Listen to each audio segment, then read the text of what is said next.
Good evening, and I'm continuing with this series on books that I have used in teaching a class on early African Christianity through the St. Athanasius Academy.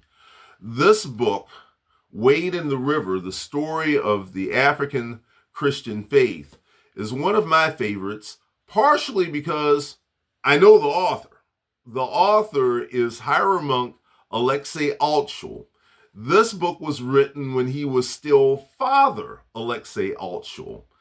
He was the priest at St. Mary of Egypt Orthodox Church in Kansas City, Missouri.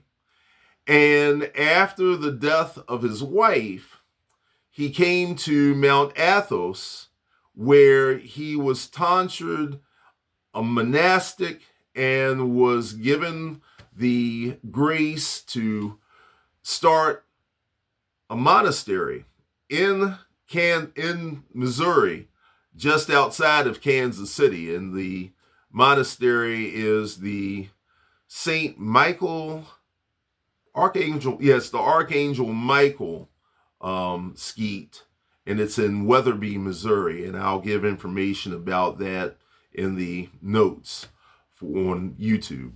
But this book is fantastic. One of the things that Father Alexei does is he highlights the Old Testament relationship between Africa and the Old Testament world, primarily the early Hebrews. But then he goes into details about how Christianity spread in the African continent by such men as the Apostle Mark, and also going deeper into the African continent all the way into Ethiopia. One of the things that you will like about this book is that it highlights the lives of many of the saints, including Saint Anthony, who is the father of monasticism.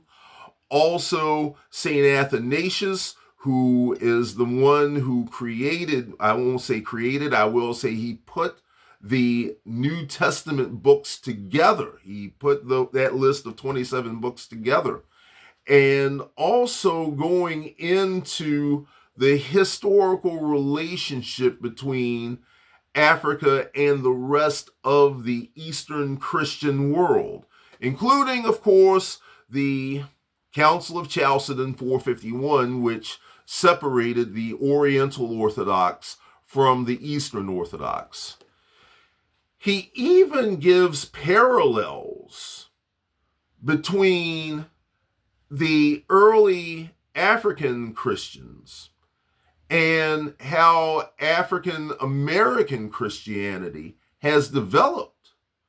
So there's some very interesting parallels there. And as well, he gives the story of how African Americans came to Orthodoxy through, oddly enough, the relationship of Marcus Garvey and the African Orthodox Church that first developed in America, but then came to Africa, and through the ministries of two African Anglican priests, they then discovered that the Eastern Orthodox Church was still alive and well in Egypt, in Alexandria.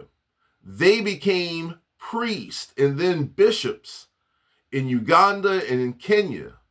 And this helped to spread the African presence of the Orthodox Church even deeper on the continent. So this has been a very revealing book, a very eye-opening book. If you are really interested in early African Christianity, and also if you're just interested in African Christianity outside of the narrative of the slave masters and the European slave trade, this book is highly recommended. So please look it up, and I will have a couple of more books that I'm recommending coming up in some more of these short videos. But for now, have a good evening.